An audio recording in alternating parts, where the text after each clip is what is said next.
করে দেওয়া হবে।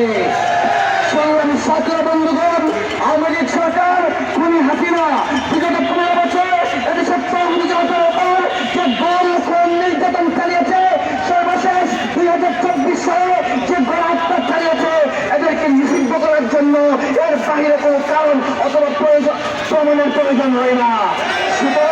সুতরাং অচিরেই এই আওয়ামী লীগকে নিষিদ্ধ করতে হবে। আজকে সবার সাথে অন্তর্বর্তীকালীন সরকারকে বলবো, আপনি মঞ্চে বসুন, আপনি বিপ্লবী সরকার হয়ে উঠুন, আপনি আওয়ামী লীগকে নিষিদ্ধ করুন। পিলকের হত্যাকাণ্ড থেকে নিয়ে এখন পর্যন্ত সকল খুনিদের বিচারের আওতায় আনুন।